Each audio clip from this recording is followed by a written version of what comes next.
você tem acompanhado aqui no canal do Boi e no Agricultura BR, através das nossas equipes de reportagem no Rio Grande do Sul e também em outras partes do país, os impactos das inundações, as enchentes no estado do Rio Grande do Sul são enormes, eles atingem todos os setores da sociedade. Eles trazem prejuízos no campo, trazem ainda prejuízos maior no setor industrial e também de serviços no Rio Grande do Sul, isso sem contar as perdas imensuráveis em relação às pessoas que perderam suas vidas. Já a última contagem chegava a 100 pessoas logo pela manhã desta quinta-feira. E nós vamos falar agora a respeito do que está sendo feito em termos de levantamento, ou que seria necessário ser feito em termos de levantamento para saber das perdas no estado do Rio Grande do Sul. Para falar a respeito deste assunto, nós vamos conversar ao vivo pela internet com Carlos Cogo, consultor de agronegócios, participa conosco nesta edição de Agricultura BR, aqui no canal do Boi. Cogo, obrigado pela sua participação. E nós temos visto algumas cobranças até de prefeituras no Rio Grande do Sul, nós temos observado também algumas decisões de governo, principalmente em relação a perdas, como por exemplo o arroz. O que deveria ser feito, o que poderia ser feito para se ter uma ideia mais precisa, mais potencial a respeito de como lidar com um cenário de tragédia como esse?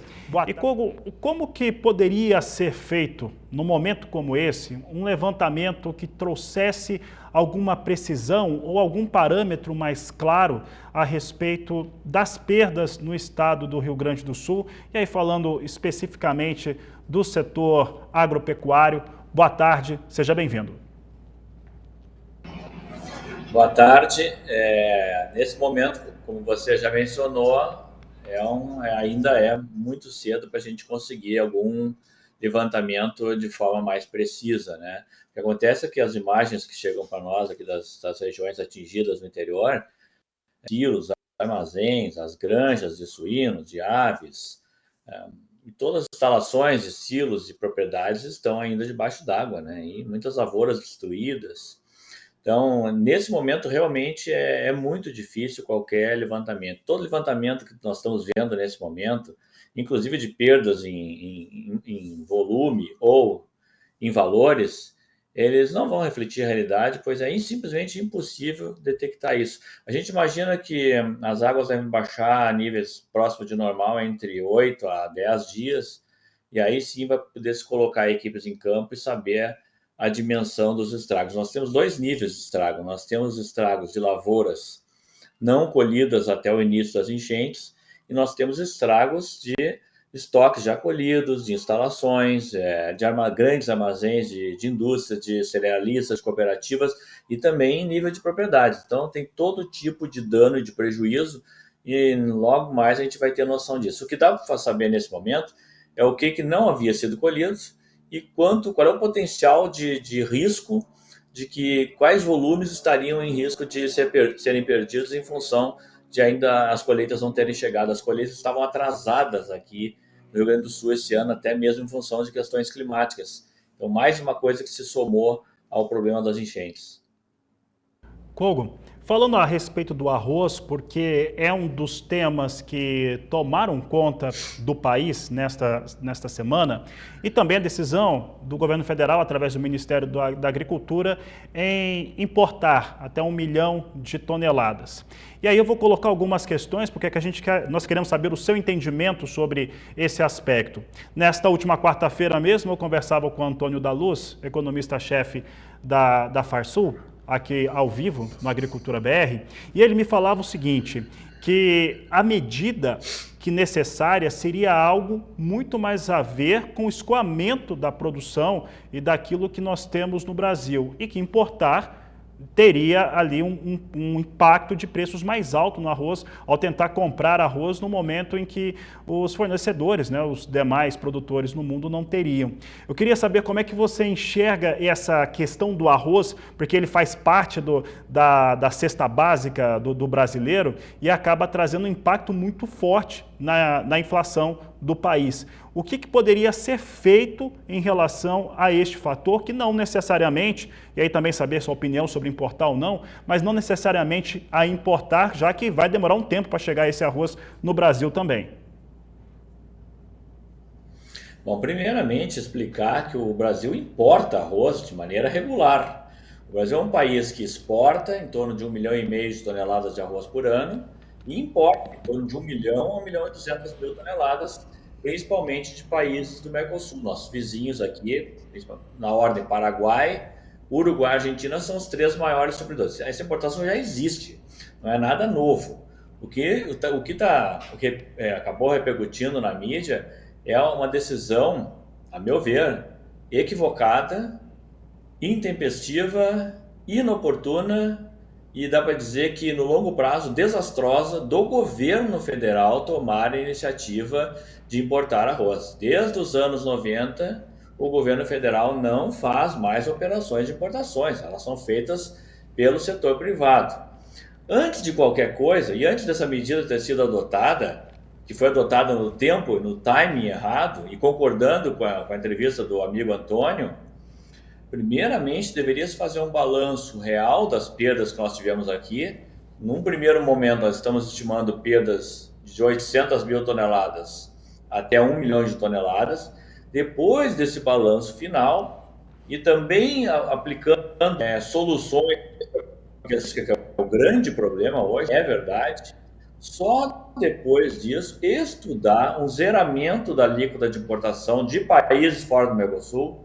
Os do Mercosul não pagam imposto de importação, para trazer, se preciso, uma cota sem imposto de países asiáticos ou dos Estados Unidos. Então, essa seria uma opção para mais adiante. Não há nenhum risco de desabastecimento, a não ser de forma pontual. As pessoas, com razão, ficam assustadas, vão para o supermercado, compram a mais, 2, 3 vezes mais que costumam consumir, e isso pode criar um ou outro ponto de desabastecimento muito pontual. Não há nenhum risco disso, nós estamos em plena colheita, já havia se escoado um grande volume da colheita brasileira, tem produto para vários meses à frente, e o grande problema no momento é atender as demandas dos produtores, da população, e obviamente as questões mais problemáticas são as de logística. Nós temos estradas federais, estaduais e rodovias vicinais, pequenas vias entre fazendas e estradas de acesso que estão destruídos. Então, esse é o primeiro grande problema. Antes de qualquer medida, por isso a gente critica muito essa medida ter sido tomada em desacordo com o que vem falando o setor, os próprios consultores, as empresas, as cooperativas, os produtores. O governo não está faltando informação para o governo, sempre teve assessoramento para isso. A medida vem em hora inoportuna. O passado nos mostra que importações feitas por governos, pensei que já tínhamos enterrado isso, foram um desastre. Se importou mais do que precisava, se comprometeu a intenção de plantio de anos seguintes e ainda de culturas em que a área plantada vem caindo no Brasil, como é o caso do arroz e do feijão. Não era a hora para essa medida. A medida é infeliz, para ser a menor das palavras dos objetivos para o que foi feito pelo governo atual. Infeliz, desastrado, inoportuno.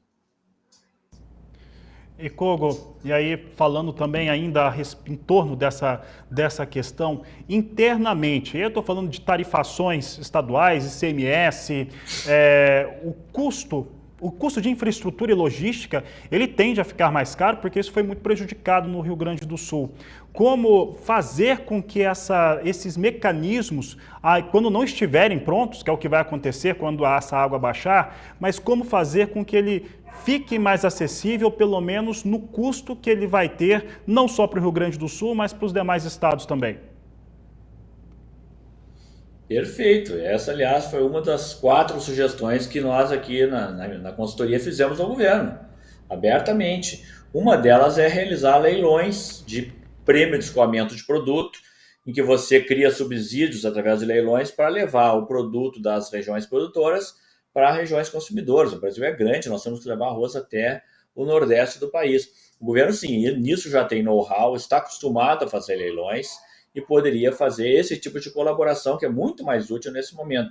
O segundo ponto que nós abordamos é, temporariamente, ainda que fosse, zerar a alíquota de CMS interestadual do produto, que é elevada, e poderia também baratear esse produto ao consumidor. Então, existem medidas que poderiam ser tomadas, junto até com o zeramento do imposto de exportação mais adiante, quando for preciso, na quantidade precisa, depois de feitos levantamentos.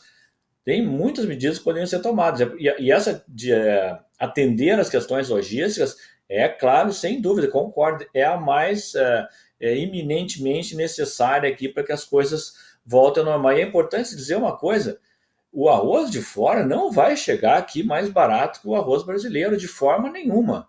Hoje, nós temos uma situação no mercado global que é o único grão que está com preços em alta lá fora, desde que a Índia, em julho do ano passado, que é o maior exportador de arroz do mundo, embargou, auto-vetou as suas exportações em função de uma seca, baixas chuvas de monções que prejudicaram a principal safra indiana. E a Índia é o maior vendedor de arroz para outros países no mundo. Então, o arroz está em alta em todos os países asiáticos, está em alta no mundo, está em alta nos Estados Unidos. Os Estados Unidos estão em entre safra. Nem é momento para fazer essa aquisição. E se ela for feita, deveria ser feita pelo setor privado. É mais barato, é mais rápido, é mais ágil e é muito mais fácil de ser operacionalizada. Bastaria o governo zerar o imposto de exportação e o setor privado faria essas compras assim que fosse necessário. Então, tem várias medidas que, sim, são até mais rápidas por parte do governo, mais eficientes para fazer o abastecimento funcionar perfeitamente.